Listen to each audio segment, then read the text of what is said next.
Santa Maria, Mãe de Deus, rogai por nós, pecadores, agora e na hora de nossa morte. Amém. Sede a nossa salvação. Rogai por nós. O Sol, frequentemente, é símbolo da razão humana. E Fátima vai ter, sim, alguma coisa a nos dizer sobre filosofia e sobre teologia.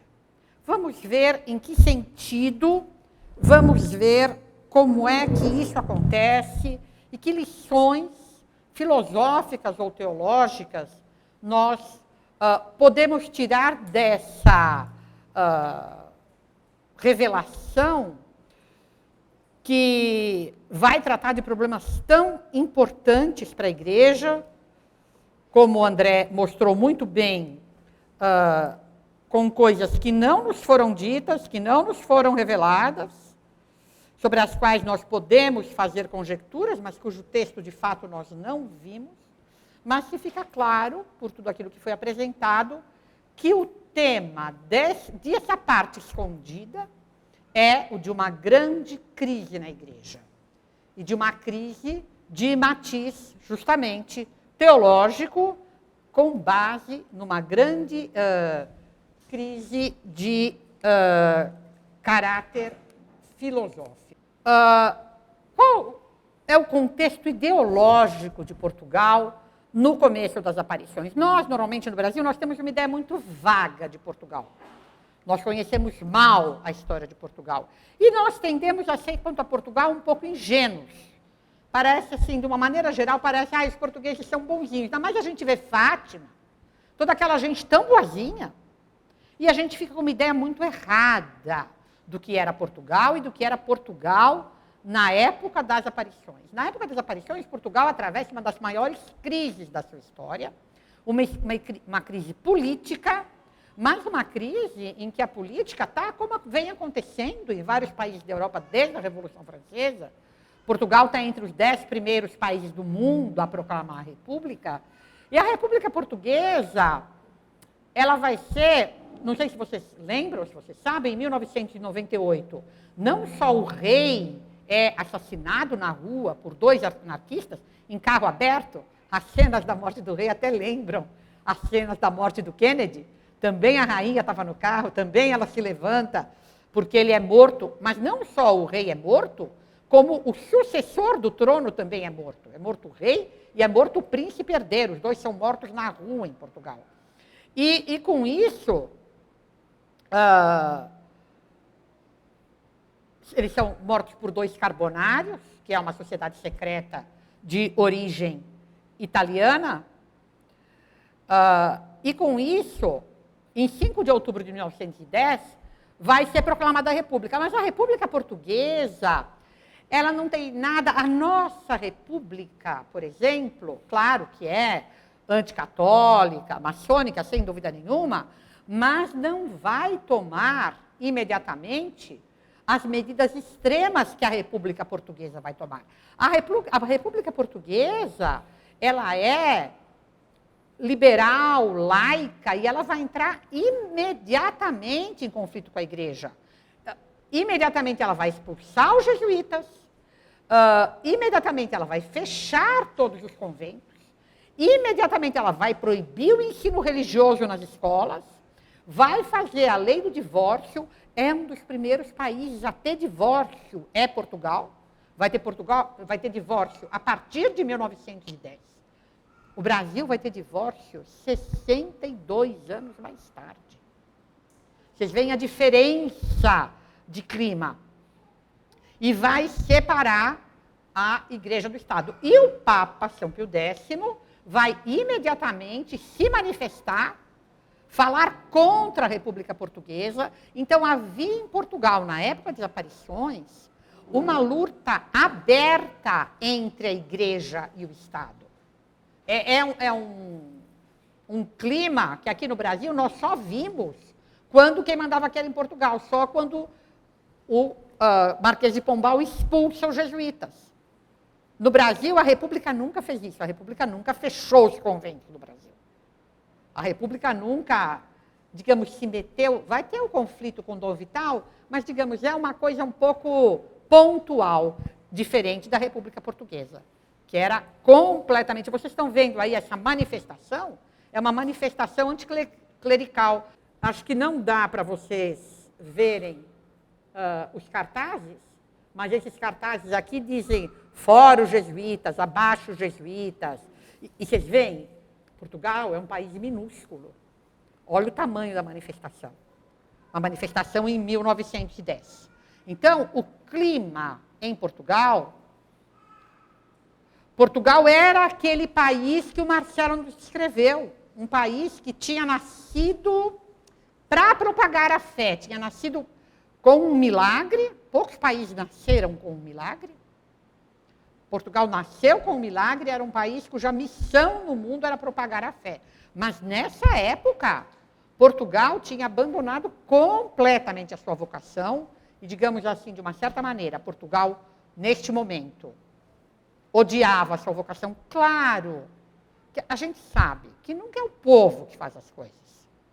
São certas elites dominadas pelas sociedades secretas. Isso é tão verdade hoje quanto era desde sempre.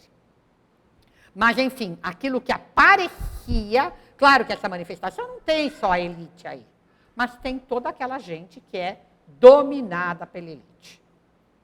Como hoje, as pessoas são dominadas pela elite, só que a elite hoje fala através da Globo e das redes sociais. Dentro desse contexto vão acontecer as aparições, que são aparições peculiares. Tanto a Laura quanto o André já aludiram à peculiaridade dessas aparições, e eu vou, repetindo o que eles disseram, sistematizar um pouco. Qual é a peculiaridade da mensagem de Fátima? Que, como disse o André, ela é muito diferente de outras aparições. De uma maneira geral, a gente pode dizer que nunca houve uma aparição cuja mensagem fosse tão universal quanto a mensagem de Fátima. Uma mensagem que não é nem só para a igreja, é uma mensagem para o mundo. Porque não é só a igreja que vai sofrer com o que vem, é o mundo que vai sofrer. Essa mensagem, ela dá como missão aos videntes a propagação da mensagem e a revelação de um segredo em um tempo determinado. Vocês veem que a irmã Lúcia um pouco se contradiz quanto teve um momento em que sim, foi Nossa Senhora que falou em 60, depois não, fui eu que tive uma intuição. É difícil a gente saber o que exatamente aconteceu, mesmo porque todos nós sabemos que uma coisa que acontece é que as pessoas esquecem. E segundo, que facilmente nós vamos ficar um pouco indecisos sobre o que aconteceu quando nós sofremos pressões. E se tem uma pessoa que pode sofrer pressões, é uma religiosa carmelita que faz votos de obediência. Uma pessoa que tem um voto de obediência, ela fica sob uma pressão tremenda. Quando ela recebe uma ordem formal, não diga isso. Tem que parecer aquilo. E notem, essa pessoa em particular não vai ter ninguém a quem perguntar. Digamos que o padre Jacinto, eu nem tenho voto de obediência, eu tenho uma promessa simples, mas digamos que o padre Jacinto me dá uma ordem que a minha consciência me perturba em cumprir. Eu vou lá no padre Fadu e falo, padre, olha, o superior lá da minha congregação me falou isso, o que eu faço? Está certo ou está errado? Eu sou obrigada a fazer o que ele está mandando?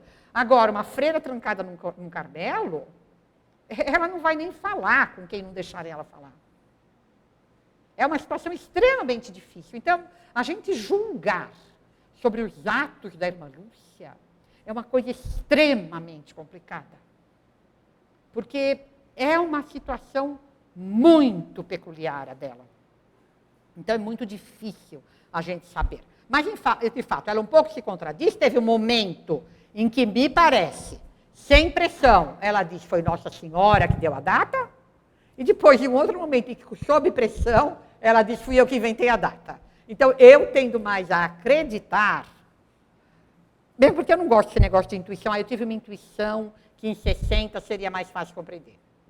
Eu acho esquisito, eu acho mais fácil que Nossa Senhora, que sabia de tudo o que ia acontecer, soubesse que a data de 60 era a data certa. Depois, uma outra coisa que é muito peculiar, é que é uma data, como o André nos fez prestar atenção, muito precisas quanto a tempos e a espaços. No reino de Pio XI, que não existia. Essa guerra vai acabar, mas no tempo de Pio XI vai começar outra pior. Depois, quando virdes uma noite alumiada por uma luz misteriosa, foi 38, mamãe tinha 14 anos, na aldeia dela, tocou o sino da igreja, saiu todo mundo para a rua, as pessoas se ajoelhavam, gritavam, porque apareceu luz no meio da noite, todo mundo achava que estava acabando o mundo. O que é isso? Desde quando fica de noite? Fica de dia no meio da noite. Não é? Então, mas Nossa Senhora fala, aí vocês podem saber que é o sinal que Deus vai punir o mundo por seus crimes. E também quanto a lugares, não é?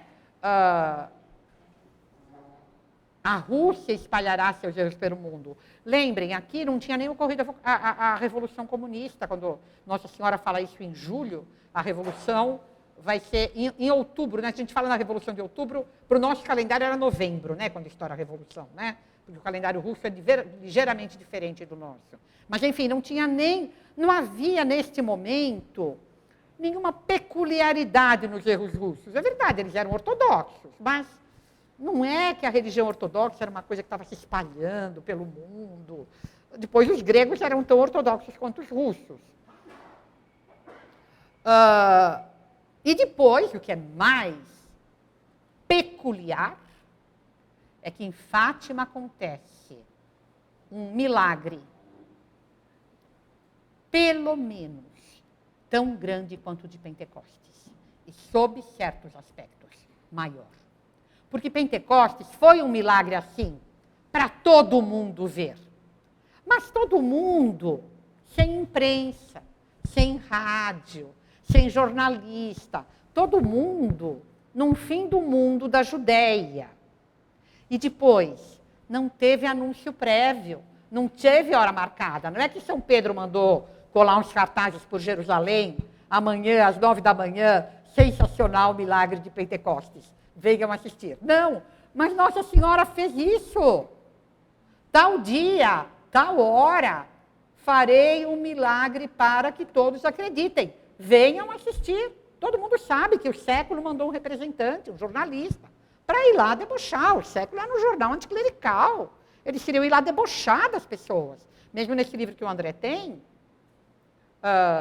que, como diria meu cunhado, roba da Americani, né? De pensar, de ir lá entrevistar todo mundo que estava vivo. Quem viu, ótimo, né? O americano gosta assim, de documento, estatística. Foi fantástica a ideia do homem. Mas o que a gente vê? Que teve gente que foi lá para rir. Que gente que foi lá para debochar dos tontos que acreditavam nisso. E o que aconteceu? Um milagre espantoso. Para 70 mil, o André falou em 70 mil, hoje eu já ouvi também falar em 80 mil pessoas que viram. Quer dizer, é uma coisa muito difícil de negar. Aliás, basta olhar as fotos. Aquelas fotos que o André projetou, por exemplo. A gente olha para aquelas pessoas e a gente vê que elas estão vendo uma coisa. Não dá para negar que elas estão vendo uma coisa espantosa. Não dá para você pensar, não, é stage. Não, a gente vê que elas estão vendo uma coisa espantosa. Então, a peculiaridade da aparição de Fátima é muito grande. Deus fazer uma coisa, sob certos aspectos, maior do que o milagre com que ele dá início à igreja, é uma coisa espantosa. Nunca isso aconteceu. Então, Fátima, como disse a Laura no começo, é uma coisa em que a gente tem que prestar muita atenção. É uma coisa que a gente não pode, digamos assim, esquecer. ou deixar um pouco de lado. O que estava acontecendo no contexto eclesiástico? Esse era o contexto em Portugal, esse era o contexto no qual acontece essa aparição extraordinária, e dentro da igreja, o que é que estava acontecendo? Então, aí, o Loisy e o Danielou, duas pessoas muito importantes, em dois momentos muito diferentes do modernismo. O Loisy, muita gente considera a publicação do livro dele o início da crise modernista, embora o Blondel já tivesse escrito em 1896. O livro do Blondel, L'Action, é de 1896, e não há dúvida que o Blondel já é um livro modernista, mas muita gente considera a publicação do livro do Loisy, o Evangelho e a Igreja, como o começo da crise modernista. É comum, isso assim, é comum nas coisas que tratam do modernismo da maneira mais geral. Se vocês pegarem, por exemplo, entrarem na Wikipedia e puserem modernismo, é essa divisão das fases do modernismo que vocês vão encontrar. Quais são as fases do modernismo? Primeira fase, publicação do livro de Loisy começa, o Evangelho e a Igreja, e essa primeira fase vai até quando? Até a condenação de São Pio X, em que, por assim dizer, os modernistas são desmascarados e a doutrina deles explicitada. Os modernistas tinham um plano novo de destruição da igreja. É isso que é muito peculiar nos modernistas, porque a doutrina imanentista dos modernistas, gnóstica, que Deus habita em todo homem e que a salvação propriamente dita é apenas o conhecimento dessa inabitação, isso já é o que se pensava desde o final da Idade Média. Nisso, os modernistas não são peculiares. Qual é a grande peculiaridade modernista? Que eles são gente que resolveu que eles vão defender essa doutrina e eles não vão romper com a igreja. Eles vão defender essa doutrina dentro da igreja. Então, a condenação de São Pio X vai, por muitos, ser considerada como uma grande injustiça. Porque é uma coisa também que qualquer livro sobre o modernismo comenta, não houve revolta com a condenação de São Pio X. Ninguém se rebelou. Todo mundo falou, é mesmo, né, Santo Padre? Pois não, ótimo, então tá bom. Então, é assim que é para pensar? Que bom, ótimo, excelente. Não houve, entendeu? Lutero, quando foi condenado, foi lá e queimou a bula de condenação. Os modernistas falaram, então, tá vendo? Não pode pensar assim, viu? Tá bom? E continuaram ensinando igualzinho. Tem deles que muitos anos depois, na década de 70, 80, vão contar.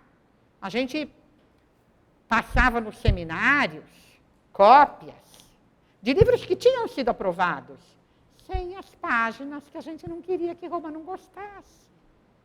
Então, o que dava para os seminaristas ler era uma coisa, o que Roma tinha aprovado era outra coisa. E esse tipo de coisa, São Pio X vai falar num dos documentos, não é na Pacendi, num documento que ele faz depois, é no Lamentabile, né, André? No Lamentabile ele fala na sociedade secreta. Tem uma sociedade secreta. Isso é que vai ser peculiar. Eles não querem sair da igreja. Então, depois que eles recebem a condenação, ninguém reage, ninguém se queixa, ninguém diz é comigo, ninguém diz... Vão sair da igreja aqueles que São Pio X condenar nominalmente. O Tyrrell, na Inglaterra, o próprio Loisy, o Bonaiuti, na Itália, porque eles vão ser excomungados.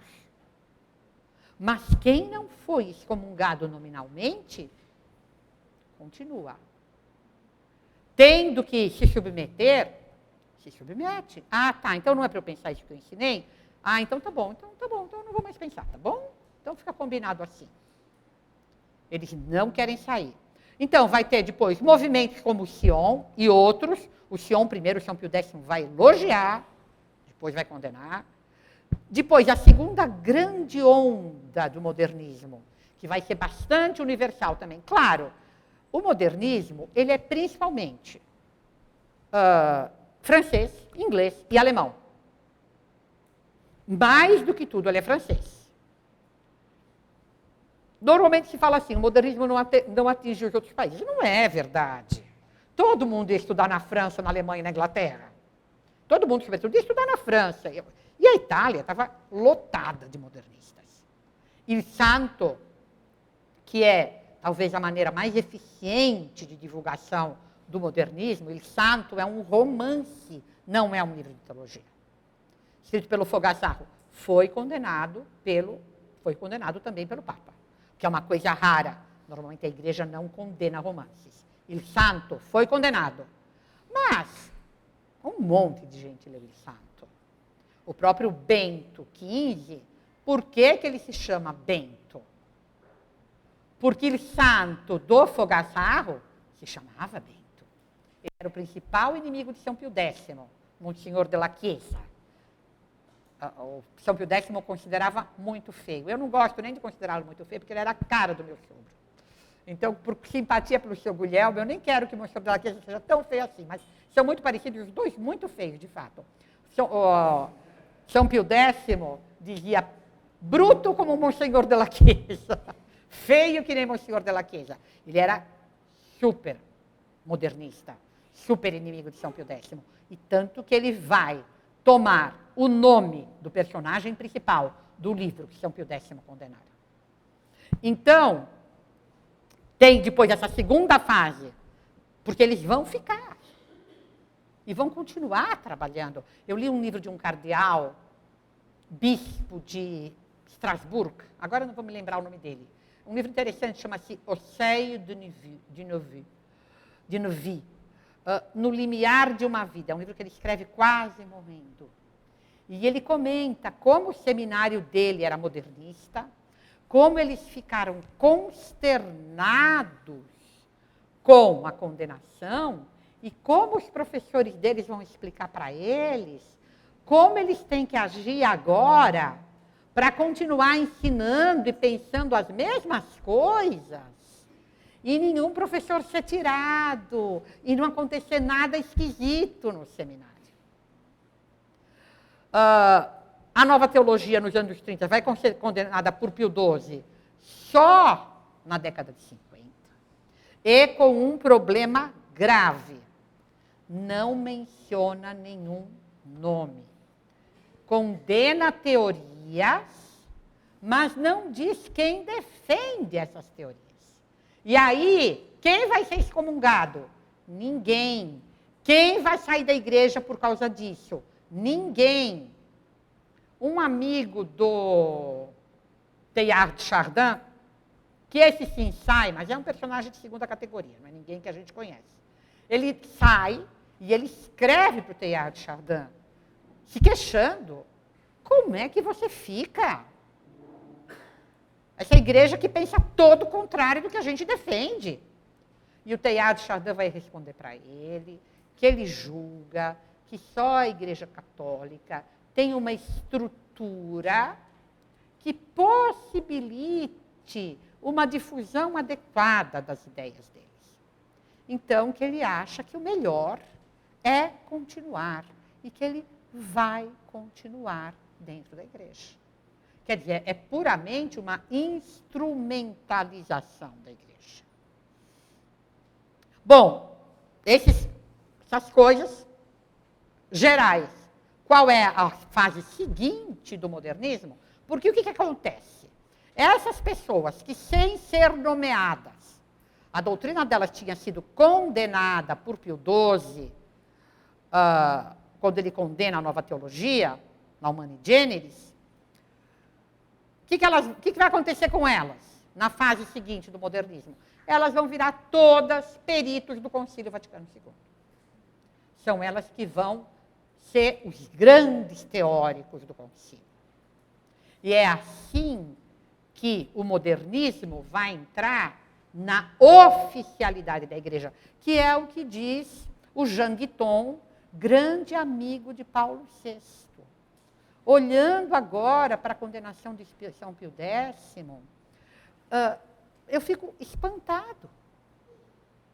Como é que aquilo que eu aprendia com os meus pais, que eu aprendia com os meus professores, aquilo que foi condenado por São Pio X é hoje a doutrina oficial da igreja? Como é que é isso? E é verdade, exatamente. Depois do Concílio Vaticano II, aquilo que foi condenado por São Pio X na Pascendi, no Lamentabile, por Pio XII, passou a ser a doutrina oficial da igreja. Então, a gente pode dizer que nessa breve apanhado desse contexto doutrinário eclesiástico, que já era o contexto de Fátima, uma das razões que a gente vê por que a mensagem de Fátima não foi tomada em consideração. Porque aqueles a quem ela atingia eram os que estavam no poder quando o segredo devia ser revelado. Eles podiam nos dizer: ninguém é obrigado a testemunhar contra si mesmo. E eles vão simplesmente descartar o segredo. Então, e aí depois a gente tem o período pós-conciliar. Vocês sabem que há estudiosos do modernismo que consideram qual foi a última condenação do modernismo. O senhor sabe, padre, o que dizem esses historiadores? Qual foi a última condenação contra o modernismo? A encíclica Dominus Jesus. Foi a última condenação contra o modernismo. Há historiadores do modernismo que consideram isso. Esses que consideram o modernismo no período conciliar, o modernismo no período pós-conciliar, consideram que a encíclica de João Paulo II, escrita pelo cardeal Ratzinger, é o último documento antimodernista, por reafirmar o dogma, por reafirmar a objetividade da verdade, por ser, de uma certa maneira, antiecumênica. Então, se considera que o último documento de condenação modernista é a Dominus Jesus. Bom, as condenações do modernismo mais consideradas são essas. Em 1903 sai a condenação do Loisy. Em 1907, em julho, o Decreto Lamentabile. Ainda em 1907, em setembro, a Pascendi Domini Gregis, que vai condenar o modernista filósofo, o modernista teólogo, o modernista exegeta e denuncia a sociedade secreta. Muitos vão dizer, os inimigos de São Pio X vão dizer que São Pio X inventou o modernismo. Que o modernismo não existia, que essas pessoas não tinham nada mais a ver com as outras. Que São Pio X estava inventando. Mentira. Eles, de fato, queriam aparecer como não tendo nada a ver com os outros. Eles queriam aparecer como coisas independentes, que, digamos, estavam brotando porque eram a realidade. E, por fim, em 1950, a Humani Generis. Esse desenho americano é um desenho famoso que mostra com muita verdade a descida dos modernistas. Eles começavam falando numa cristandade e não na catolicidade. Não, nós não somos católicos, nós somos cristãos. Com base, depois eles afirmavam que a Bíblia não era infalível, é a grande teoria do Loisy, que vai ser espalhada. O homem não é feito à imagem de Deus, vai haver uma tendência forte de aderir ao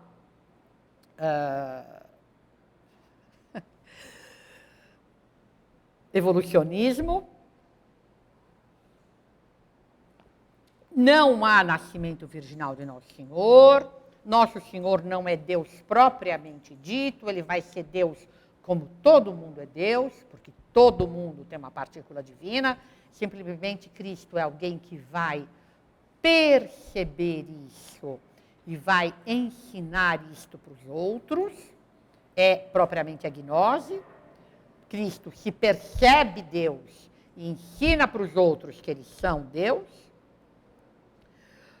Vão negando todos os milagres, a ressurreição, até que eles caiam no agnosticismo e no ateísmo. Então, era esse o contexto dentro da igreja. Como eu já disse para vocês, qual foi a reação dos modernistas? Eles fizeram que nem alguns insetos, que quando a gente os ataca, o que eles fazem? Se fazem de mortos. Fique tranquilo, já morri, não precisa me esmagar, eu já morri. Tem muito bicho que faz isso, que quando é atacado, se faz de morto. Os modernistas fizeram isso. Eu pus aí, é um texto de que eu gosto muito, o Bonaiuti, grande amigo de João 23. Não sei se todos vocês sabem, mas João 23 chegou a ser processado por São Pio X, como defensor do modernismo. Mas depois virou papa. Eles eram íntimos, muito amigos. Tem um livro com uma biografia de João 23, que eu tenho em casa, que conta que quando João 23, antes de ser papa, evidentemente, ele era núncio em Paris, o Bonaiuti, que já nesse tempo, já estava excomungado há muito tempo, já tinha abandonado, acho que completamente a religião, tinha sido reduzido a estado leigo, mas ele foi visitar o amigo na nunciatura. E conta lá o texto que ele abriu a porta, viu que era o Bonaiuti, que se chamava Ernesto, abraçou ele gritando, Ernesto, e foi abraçando ele, e o empurrando, e o fez sentar no trono do Papa. Toda a nunciatura, como a nunciatura é local do Papa, é espaço do Papa, onde quer que ela esteja, tem um trono do Papa. Não é que o Papa vá lá, mas é o símbolo, tem o trono do Papa. E ele foi empurrando o Bonaiuti no abraço, até fazer o Bonaiuti sentar no trono papal. Então, eles eram amicíssimos. O Bonaiuti escreveu um livro chamado Il Modernismo Católico, um livro no qual ele é muito sincero, e no qual ele diz como é que o modernismo deve agir para obter a vitória na igreja. E que ele, de fato, ele descreve o modo como eles já estavam agindo. E o que ele diz? Até hoje se quis reformar Roma sem Roma. Foi o caso de Lutero. Foi o caso até da Revolução Francesa. Eles quiseram reformar a religião romana. Não, os padres vão casar, os bispos vão ser eleitos. Mas eles quiseram fazer isso sem Roma. Até hoje se quis reformar Roma sem Roma, ou até contra Roma. Todos os reformadores tinham feito isso. Sem Roma e contra Roma. Lutero, Calvino, a Revolução Francesa. Todo mundo quis reformar Roma sem Roma. É preciso reformar Roma com Roma. Fazer com que a reforma passe através das mãos daqueles que devem ser reformados. Eis o verdadeiro e infalível método. Mas é difícil. Hic opus, hic labor. Aqui está a obra, aqui está o trabalho. Então, eles tinham um plano muito claro do que precisava ser feito. O culto, aí ele diz, qual vai ser o resultado? O que nós vamos obter? Aqui é o Delibac, né, que também faz parte desse processo.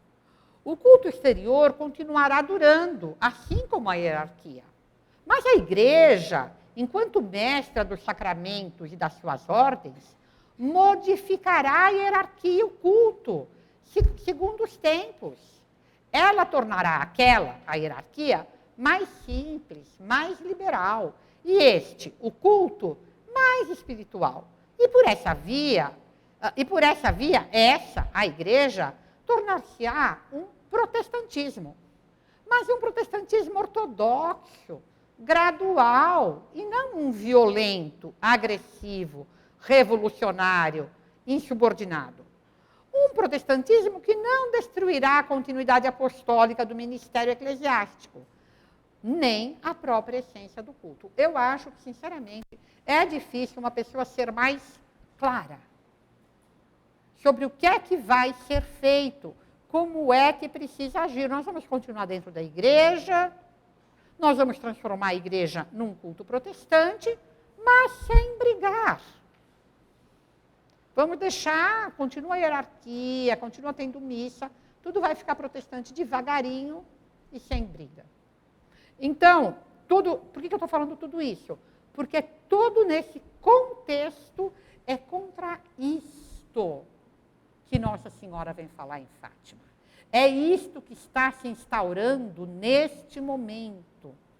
As condenações de São Pio X tinham batido nessa parede de espuma. E tudo por dentro estava continuando. Eles continuavam trabalhando para atingir aquilo que eles queriam atingir. Claro, é difícil nós falarmos de aspectos teológicos e filosóficos das aparições, porque Nossa Senhora, evidentemente, não vem fazer tratados de teologia ou de filosofia. Nossa Senhora, como já foi dito hoje, ela é sempre bastante lacônica, que é uma característica muito interessante de tudo que Nossa Senhora faz, porque se vocês repararem, é a característica também daquilo que é inspirado pelo Espírito Santo. Os evangelhos também são assim, extremamente lacônicos. Eles dizem só o mínimo para você saber qual foi o fato e não comentam nada do fato. A não ser que o comentário seja extremamente importante teologicamente, né? Então, São Mateus, por exemplo, vai às vezes comentar um fato. Por quê? Como ele está escrevendo para os judeus, ele quer chamar a atenção deles para como aquilo tem a ver com a profecia. Então, às vezes, ele vai dizer...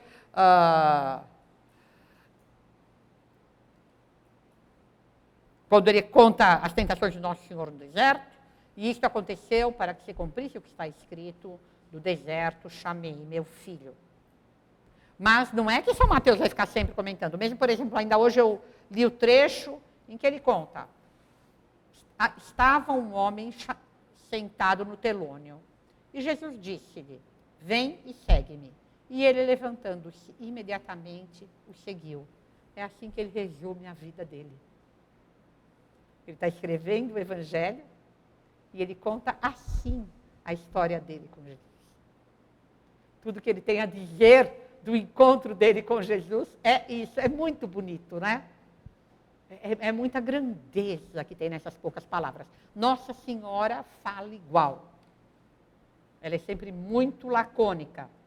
Então, a gente, para extrair um conteúdo teológico e filosófico das visões, verem se elas têm algo a nos dizer sobre esse aspecto, a gente precisa refletir sobre o pouco que é dito.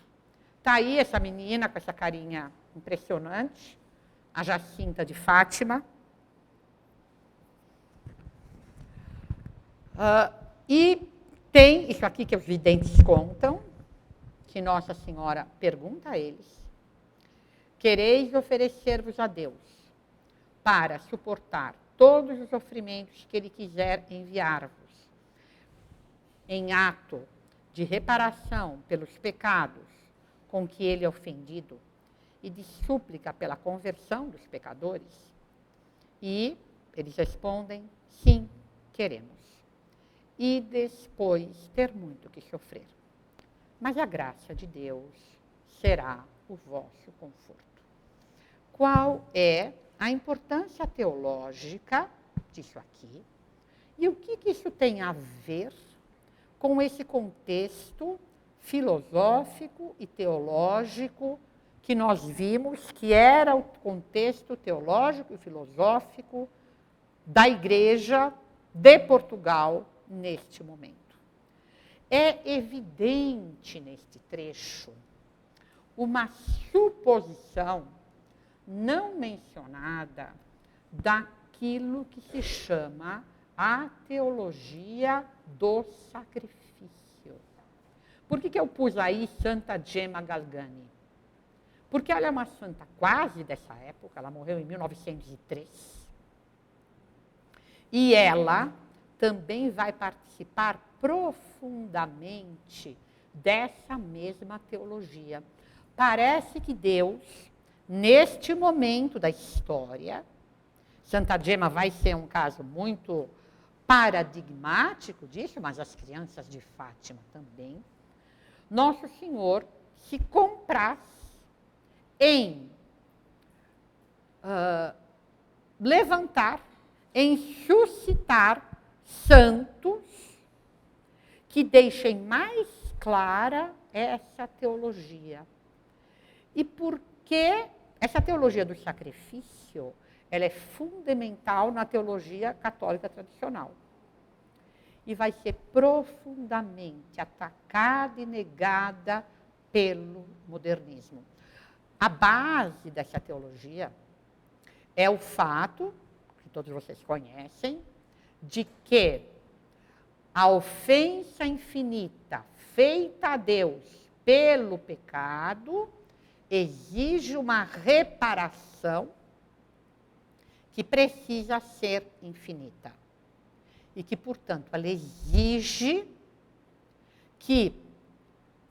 enfim, a lógica dela, por assim dizer, exige que haja uma pessoa de dignidade infinita e que, ao mesmo tempo, participe da categoria dos devedores. Ou seja, que seja homem, porque são os homens que estão devendo. Quem adquiriu essa dívida infinita foram os homens. Porque você entende, filho? Uma ofensa é tanto maior, quanto maior é a dignidade da pessoa ofendida. Não é? Tem um exemplo que a gente sempre dá, que é simples e é claro. Tem crianças aqui. Se uma delas fizer uma coisa errada e eu der um tapa nela, claro que é ofensivo. Provavelmente o pai vai se ofender. Mas se em vez de bater no pai ou na mãe, eu bater na Natália, que é a mãe da criança, é muito mais ofensivo. Porque o tapa não é o mesmo? O tapa é o mesmo. Mas a dignidade da Natália é maior. Ela é mãe de família, ela é uma senhora, uma advogada. Merece mais respeito do que uma criança pequena. E, portanto, se eu der o tapa na Natália, é mais grave do que se eu der na criança pequena. Nós, humanidade, quando pecamos, ofendemos a Deus, cuja dignidade é infinita. Nós compramos uma dívida infinita. Nós não temos como pagar uma dívida infinita. Porque eu sou finita, você é finita, ela é finita, todo mundo é finito, inclusive Nossa Senhora. Se juntar finito com finito, com finito, com finito, com finito, dá finito. Nós nunca vamos poder pagar uma dívida infinita. Deus, na sua justiça, vai exigir o pagamento da dívida. E na sua misericórdia, vai Ele mesmo se encarnar.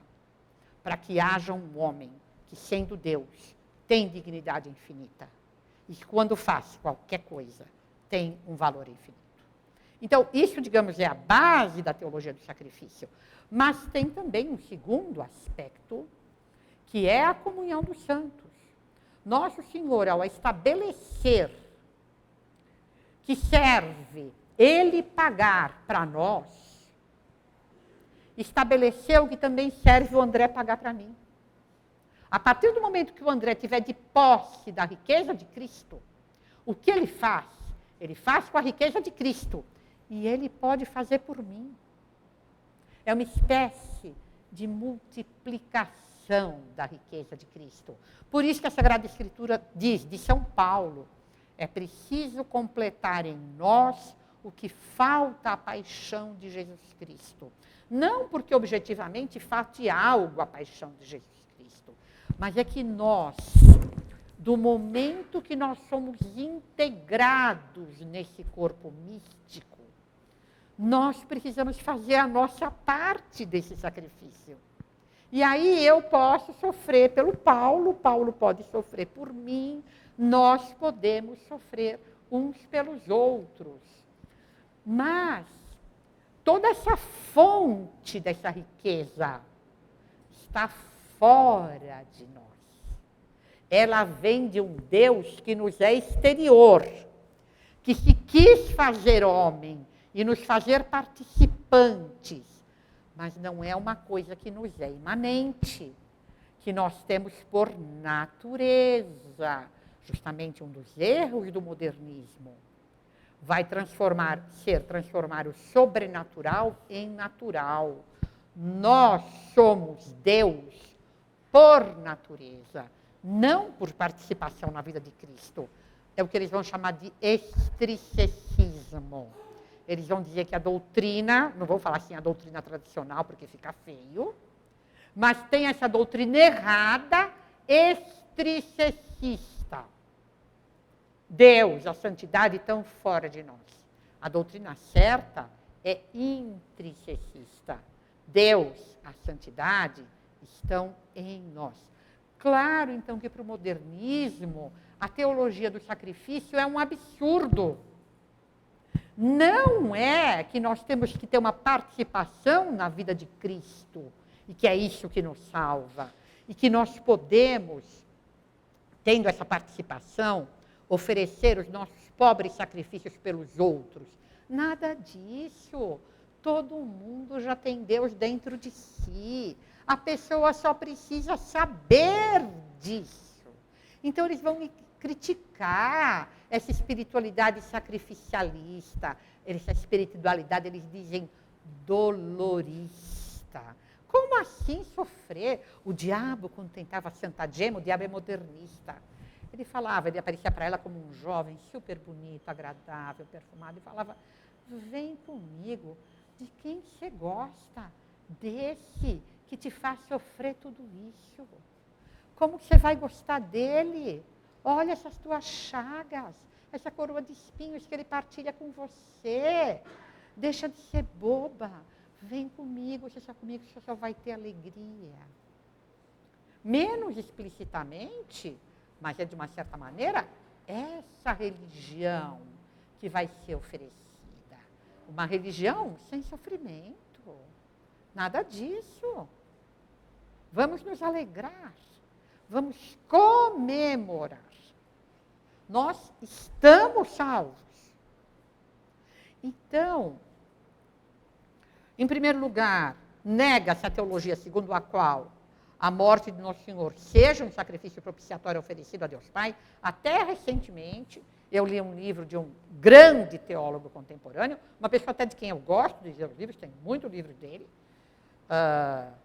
mas é um livro enorme para provar que não é bem assim. Que não é... É um livro difícil, é muito torcicoloso, mas é para provar que não é bem assim. Claro, essa teoria vai ser o que vai chegar na própria teologia da missa.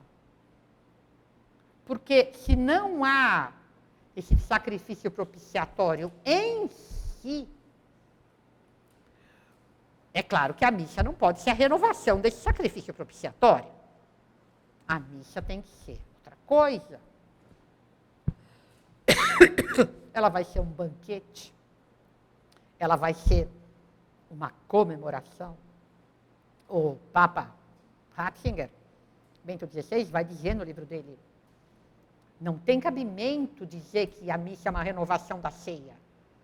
Nosso Senhor diz, eis o sacrifício da nova e eterna aliança. Fazer isto em memória de mim. Este sacrifício que eu estou acabando de falar. Mas, o que está escrito no Evangelho é palavra de Cristo? Não, tem exegetas católicos para dizer que aproximadamente 20% do que está nos Evangelhos é palavra de Nosso Senhor. O resto é construção da comunidade. Então, na sua simplicidade, quando Nossa Senhora simplesmente faz esta pergunta para as crianças, quereis oferecer-vos a Deus para suportar todos os sofrimentos que Ele quiser enviar-vos, em ato de reparação. A própria palavra reparação é uma coisa essencial na teologia do sacrifício. São Tomás, quando ele explica o que é isso, o que é uma reparação? Há uma reparação quando se oferece a pessoa ofendida algo que o agrada mais do que o desagradou o ato feito. É algo que, por assim dizer, faz a pessoa esquecer o que foi feito. E aí, o papel dos pastorinhos em Fátima vai ser isso, vai ser o mesmo papel de Santa Gema, a vida dela. A vida de Santa Gema vai ser isso. Uma coisa que eu acho muito bonita, no êxtase, né, ela falava, e o padre Germano, que era o padre que estava, digamos, o bispo estava muito em dúvida, o bispo que era o diretor espiritual dela, Monsenhor Volpe, tinha muita dúvida sobre o que acontecia com ela, era o diabo, ela era histérica, o que acontecia, enfim, então tinha muita dúvida. Mandou chamar um especialista. O padre Germano era um padre passionista, de grande fama, e ele mandou chamar o padre Germano, assim que conversa com ela a primeira vez, fala: Monsenhor Volpe, fique tranquilo, é Deus. Vai dirigi-la muito seriamente, severamente até, porque ele dizia para ela uma coisa interessante, ele falava: o que acontece com você é de Deus. Não quer dizer que tudo que acontecer é Deus. O diabo pode intervir. Então a gente precisa examinar cada coisa, você nunca dê muita importância porque você ouve, porque você fala. Você nunca fala assim: Jesus disse. Você me fala: me parece que Jesus disse. A gente vai tudo examinar, etc. É um padre muito sério, ele vai ficar super do lado dela a vida inteira, embora ele vá ser severo, não vai ser um tontinho que estava fascinado por ela, não. E ele mandava a senhora na casa de quem ela morava, uma senhora Giannini, anotar tudo. Então tem momentos que ela está falando com Jesus, as pessoas veem que ela está falando com alguém, e que ela fala: sim, sim, Jesus, eu quero te ajudar, eu quero te ajudar, eu vou te ajudar. E ela, na quinta-feira à noite, começava a aparecer as marcas da coroa de espinhos na cabeça, e começava a escorrer sangue que caía no chão. Abriam as chagas nas mãos, abriam as chagas nos pés, abria a chaga no lado. Até sexta-feira, às 15h, ela era crucificada. Sofria, sofria, sofria horrendamente. Dava 15h, começava a fechar chagas. 1 hora depois, tinha só uma marquinha branca. Era uma coisa assim impressionante. Mas ela vai ser uma grande participante nessa ajuda a Nosso Senhor. E as crianças de Fátima também. Então, sem falar muito, Nossa Senhora, com poucas palavras, vai contrariar todo um ponto central da doutrina modernista.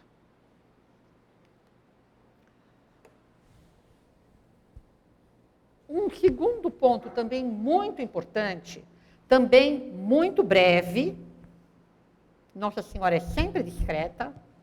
Aí é a foto que foi tirada nas crianças depois que elas tinham visto o inferno. A gente que conhece as fotos comuns dela, a gente vê que essas crianças passaram por algum momento de grande terror. Elas estão completamente, digamos, desfiguradas. Porque a Lúcia, quando conta, ela diz: ao dizer estas últimas palavras, abriu de novo as mãos, como nos 2 meses passados. O reflexo da luz que dela se expediam pareceu penetrar a terra e mostrou-nos um grande mar de fogo que parecia estar debaixo da terra. Mergulhados nesse fogo, os demônios e as almas, como se fossem brasas transparentes e negras, ou bronzeadas com formas humanas, que flutuavam no incêndio, levadas pelas chamas que delas mesmas saíam, juntamente com nuvens de fumo, caindo para todos os lados, semelhante ao cair das fagulhas nos grandes incêndios, sem peso nem equilíbrio, entre gritos e gemidos de dor e desespero, que horrorizavam e faziam estremecer de pavor. Os demônios distinguiam-se por formas horríveis e asquerosas, de animais espantosos e desconhecidos, mas transparentes e negros.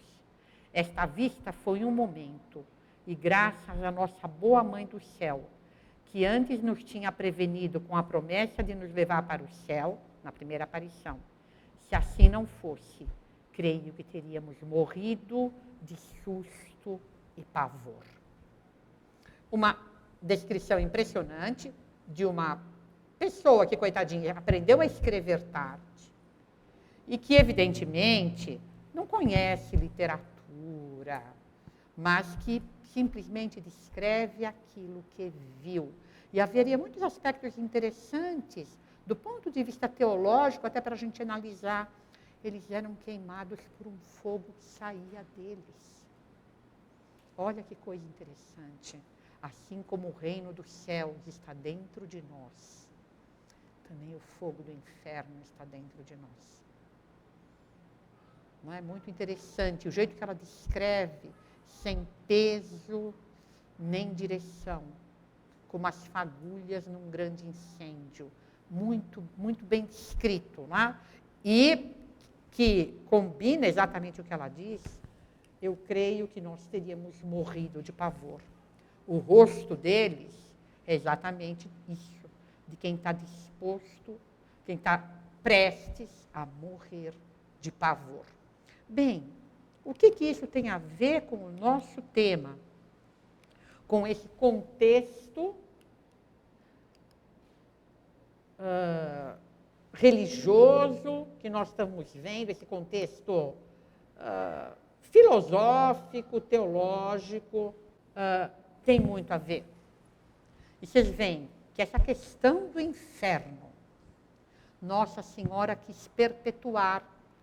Nós não ficamos recitando pedaços da mensagem, não é? Mas a questão da visão do inferno, nós mencionamos. Quem reza o terço todo dia 5 vezes, quem reza o rosário 15 vezes. Todo dia Nossa Senhora quis que a gente lembrasse dessa questão do inferno. Perdoai-nos, livrai-nos do fogo do inferno. Essa vai ser, digamos, o pedaço da mensagem que Nossa Senhora vai, de uma certa maneira, querer que se espalhe pelo mundo inteiro. Aonde se ouviu falar dessa mensagem, tem essa jaculatória. Quem obedeceu o que foi pedido, rezai o terço todos os dias, e quando rezardes o terço, dizei depois de cada mistério: ó meu Jesus, perdoai-nos, livrai-nos do fogo do inferno. Aqui é quando ela está em Tui, antes dela ir ser carmelita. Perdoai-nos, livrai-nos do fogo do inferno, levai as almas todas para o céu, principalmente aquelas que me precisarem. Vossa Missê não me quer mais nada? Não, hoje não te quero mais nada. Qual é a importância filosófica, teológica disso?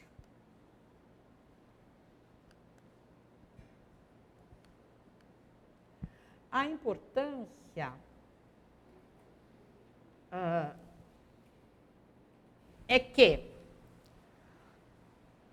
aqui Nossa Senhora reafirma, sem falar teoricamente, em primeiro lugar, ela reafirma um dogma. E, em segundo lugar, ela reafirma o dogma, que é o dogma mais odiado pelos modernistas. Porque para o modernismo,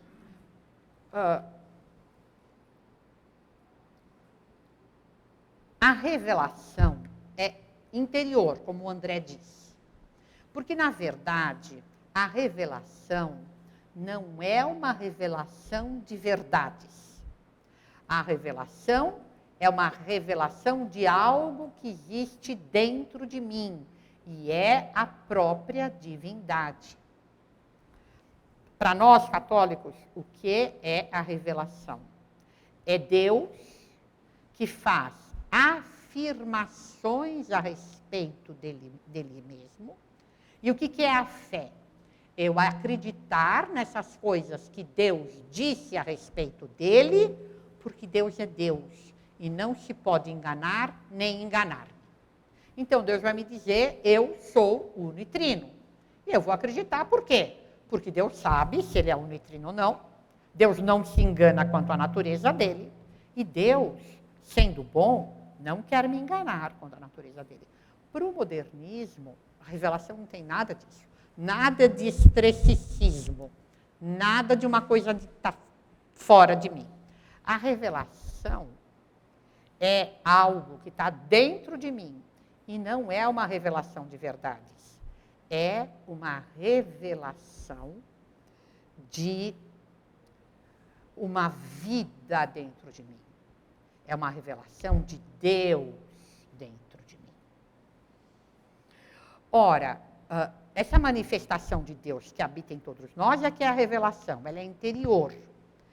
Se eu for querer explicar para o cristiano o que é essa vida dentro de mim, necessariamente eu vou pôr isso em palavras humanas que não vão dar conta de o cristiano entender bem o que eu quero dizer. A gente pode até combinar, vamos fazer uma religião nós aqui, mas ela já vai ser meio falsa. O que seria a verdadeira religião? O cristiano prestar atenção nessa voz dentro dele. Então, essa manifestação subjetiva não tem nenhum dogma ou verdade que possa ser proposto por uma crença geral.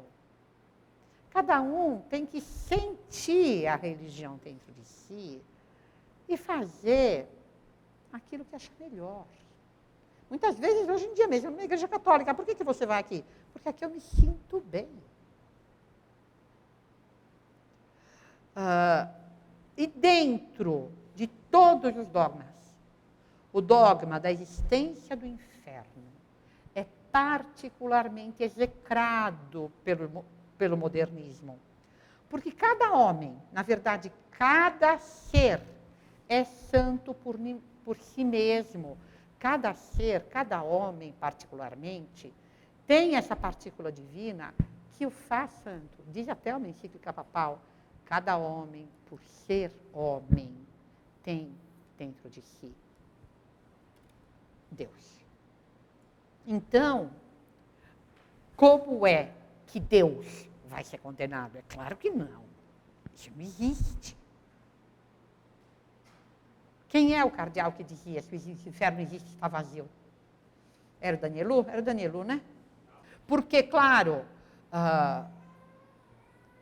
de todos os dogmas, o dogma mais insuportável é esse. Então, aqui de novo, sem falar muito, Nossa Senhora reafirma o dogma, porque o que eles dizem? Que a formulação dos dogmas corresponde a um momento histórico. Naquele momento, manifestaram as coisas daquele jeito. Eles vão dizer que mesmo Cristo, quando disse, se é que foi Cristo que disse, e de malditos para o fogo eterno, porque pode ser que isso não esteja nos 20%, sei lá. Mas se foi Cristo que disse de malditos para o fogo eterno, era a cultura da época, era porque tinha a Geena ali perto de Jerusalém, onde eles faziam isso, faziam aquilo. Era a cultura da época, não tem nada de objetivo. E aqui Nossa Senhora mostra, com uma visão, digamos assim, a objetividade da formulação do dogma. E desse dogma em particular. Então, é um comentário teológico, e desse ponto de vista também filosófico, porque ele afirma a objetividade da formulação dogmática. É possível pôr em palavras a realidade, embora, claro, sem teorizar, mas é isso que é feito. Um outro aspecto importante desse ponto de vista doutrinário é essa outra frase que nós vamos... Claro, como eu já disse a vocês, Fátima não é um texto teórico. Então, a gente precisa pensar as partes em que a gente pode levantar dados teóricos. O que eu queria dizer para vocês? Que esse romance do Fogazzaro, Il Santo, ele é um ótimo resumo da doutrina modernista. Por isso que o Papa, Monsenhor della Chiesa, quando fica Papa, ele vai escolher o nome de Bento, porque aqui estava um resumo de toda a doutrina deles. Porque, por exemplo, nos livros dos exegetas, eles só tratavam de exegese. Nos livros dos teólogos, eles só tratavam de teologia. Os livros dos filósofos só tratavam de filosofia. Nenhum deles dava um resumo geral. Mas Il Santo dá um resumo geral. Eles são um monge beneditino, que é Il Santo, e eles têm um grupo secreto que se encontra aí eles têm uma casa aí na base, a abadia está nesse alto de morro lindo, e eles têm uma casa aí na base, e eles vão se encontrar lá em reuniões secretas, e lá eles vão discutir a doutrina e como eles vão fazer. Então, aqui você tem um resumo geral do modernismo. E por isso que eu pus aí como ilustração, ele que vai, digamos assim, explicar como que o trabalho deve ser feito, como que o trabalho já está sendo feito, do fato que o grupo é secreto e se esconde bem das autoridades eclesiásticas. E ele tem um êxtase, inclusive, ele tem um êxtase em que ele vai sentir, inclusive, a divindade da terra fluindo para ele. Eles têm uma grande relação com a Madame Blavatsky, com a teosofia. A origem do modernismo é teosófica. E nesse livro, tudo isso é mostrado assim, é o melhor resumo geral do modernismo, é Il Santo, porque nas outras coisas, nas obras teóricas, ele está todo fragmentado. Aqui tem um resumo geral. Bom, estão aí o Lenin e o Stalin, os dois próceres da Revolução Russa, da Revolução Comunista Russa, e o texto de Nossa Senhora, que tem relação com eles. Se atenderem aos meus pedidos, a Rússia se converterá e terão paz. Se não, espalhará seus erros pelo mundo, promovendo guerras e perseguições à igreja. Os bons serão martirizados, o Santo Padre terá muito que sofrer, várias nações serão aniquiladas. Por fim, meu imaculado coração triunfará. O Santo Padre consagrar-me-á à Rússia, que se converterá, e será concedido ao mundo algum tempo de paz. Claro, porque nesta terra nunca nós teremos mais do que algum tempo de paz. Aqui é o tempo da guerra, não é o tempo da paz. Tu que repousas buscas com cuidado no mar desta vida tempestuosa, não esperes de achar nenhum repouso, senão em Cristo Jesus crucificado. O repouso que a gente vai encontrar aqui vai ser sempre o repouso da cruz. Mas vai ser concedido ao mundo algum tempo de paz, e nenhum de nós vai dizer que bem que gostaria de ver esse momento. Mas, enfim. Bom, o que a gente pode ver de doutrinário daqui? Claro, tem um aspecto mais óbvio. Agora, não me lembro se foi a Laura, se foi o André, se foram os dois que falaram sobre isso. Tem um aspecto mais óbvio. Nós temos os erros da Rússia, eles têm duas vertentes. Claro, quando a gente pensa, a Rússia espalhará seu erro pelo mundo, a primeira coisa que a gente pensa é nos erros marxistas, mesmo porque o segredo é revelado em 17, e em 17 mesmo começa a Revolução Comunista. E se tem uma coisa que vai se espalhar pelo mundo, é a Revolução Comunista. Vai pegar uma boa parte da Europa, até a Alemanha, chegou na fronteira da França quase, né? Quer dizer, a Alemanha foi dividida no meio, mas relativamente perto da França. Pegou a África quase inteira. Pegou uma boa parte da América. E isso, se a gente considera o comunismo conquistando o mundo enquanto regime político, mas o comunismo conquistando o mundo enquanto revolução cultural, aí não escapou nada nem ninguém. Tudo é comunista. Por quê? Porque a igualdade é o grande dogma contemporâneo em todos os países, em absolutamente todo lugar. E, infelizmente, nós mesmos que somos contra a igualdade, muitas vezes nós queremos pegar só o nosso tijolinho. Uma esposa que quer só não obedecer ao marido, ela é contra a igualdade. Mas ela quer só não obedecer ao marido, ou o filho que quer só não obedecer ao pai. Ou o empregado que só quer não obedecer ao chefe. Ou qualquer outra coisa. Gente que Entendeu? Porque é isso. Cada um, não, eu sou contra, isso aqui está errado. Mas o meu tijolinho de igualdade eu quero. Nós estamos todos impregnados do dogma da igualdade.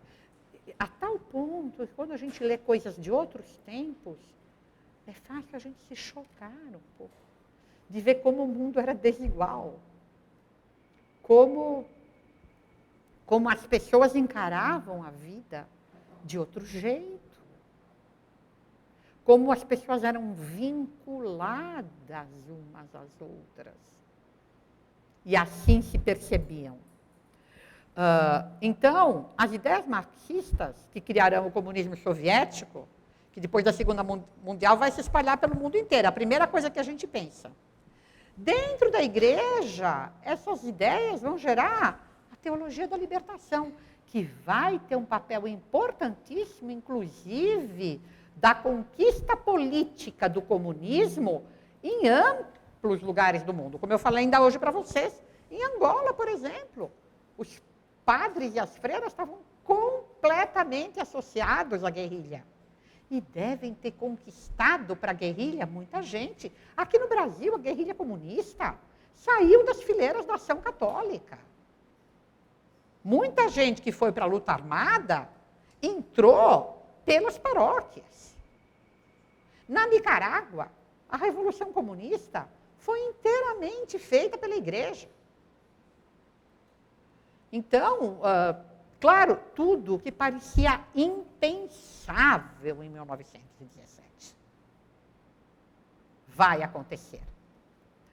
E tem uma segunda característica muito forte, que inclusive vai influenciar até a teologia da libertação, mas que vai ter um papel fortíssimo no Concílio Vaticano II. Porque as ideias do Berdyaev, há quem associe as próprias ideias do Bergson, filósofo judeu, que vai ter uma influência enorme no catolicismo na década de 40 e 50. Bergson era a chamada filosofia de Bergson, que é, na verdade, uma teologia, a do Elan Vital, um jato que vai se transformando nos vários seres, mas há quem diga que ele tem influência do Berdyaev, a grande teoria do Berdyaev, não é só dele, mas ele tem uma teoria importante, é a kenosis, que vem da Cabala. Deus, quando cria, se esvazia no mundo. O mundo é uma fragmentação de Deus, que ele se esvazia. Cristo, quando se encarna, e vão usar para isso o texto de São Paulo, em que ele diz que Cristo se aniquilou a si mesmo, a palavra grega tem essa raiz de kenosis. Cristo, então, teria abandonado a sua divindade para se fazer homem. E por isso a igreja devia abandonar o seu culto, abandonar os seus dogmas, abandonar as suas estruturas, para, assim como Deus virou criatura, a igreja tinha que virar comunidade humana comum. Mas aqui é o que acontece. O que acontece nas missões católicas entre os índios hoje? Exatamente uma kenosis. Os missionários vão para lá e passam a viver nus, passam a ter uma porção de mulheres, passam a se esvaziar e se transformar naquilo em que eles estão atuando. Então, os erros da Rússia que vão se espalhar pelo mundo não são só os erros marxistas-leninistas, mas também os erros imanentistas que vão influenciar, principalmente uma fase mais tardia do modernismo, mas já na Nouvelle Théologie, que eu saiba, não há influência disso no primeiro modernismo, mas pode ser só ignorância minha. Eu, do primeiro modernismo, de influência esotérica, conheço só, porque eu só tenho um livro que trata disso. Le origini esotériche del modernismo. E esse livro dá como única fonte esotérica do modernismo a teosofia. Mas não sei se é também ignorância do autor, se já tinha as teorias russas aí, o autor não sabe. Mas, a partir de um segundo modernismo da Nouvelle Théologie, já há essa influência das doutrinas russas. Então, as ideias de Berdyaev e outros místicos russos vão influenciar fortemente os católicos, sobretudo a doutrina da kenosis, que terá grande influência no ecumenismo e na reforma litúrgica. A própria reforma litúrgica vai ser um esvaziamento do ritual católico. Toda a reforma litúrgica é nesse sentido. Não é? O texto vai falar em simplificação, mas é muito mais do que uma simplificação, é um verdadeiro esvaziamento. Por fim, para concluir, a gente pode concluir, então, aí é aquela imagem de Nossa Senhora, uma das peregrinas, né? Havia 8 imagens peregrinas de Nossa Senhora de Fátima que andam constantemente pelo mundo. Essa aqui chorou em Nova Orleans. Em qualquer lugar que a gente veja, a gente sabe que é ela. O rosto dela ficou diferente. Ela deixou de ter rostinho de imagem, de boneca, a carinha dela virou de gente. Quando a gente olha, a gente sabe que é ela. Eu sempre sei que é ela. Ela ficou muito mais humana depois do choro. Bom, então o que nós podemos concluir? Que ainda que discretamente a mensagem de Fátima trata dos grandes problemas doutrinários, filosóficos e teológicos do século XX, não apenas em seus segredos, que nós não temos completamente acesso, mas mesmo em seus textos desde o início revelados. E, por fim, concluo com isto, inclusive quando ela diz, por fim, o meu imaculado coração triunfará. Porque, como eu disse, a igualdade é o grande dogma contemporâneo. E Nossa Senhora, quando ela afirma que ela tem um coração imaculado, só ela tem esse coração imaculado. Ela é alguém que é diferente de todos os outros. E quando ela afirma esse topo da escada, ela afirma os degraus da escada. Se ela é completamente diferente, há outros que são mais perto dela, e mais perto dos que estão mais perto dela, e mais perto dos que estão mais perto dos que estão mais perto dela, até chegar em nós, pobre gente. Que Deus nos ajude a ser aquilo que nós devemos ser e fazer aquilo que a gente puder para, como disse a Laura, prestar atenção nessa senhora que veio falar conosco. Alguma pergunta? Não, padre, então nós podemos rezar, por favor.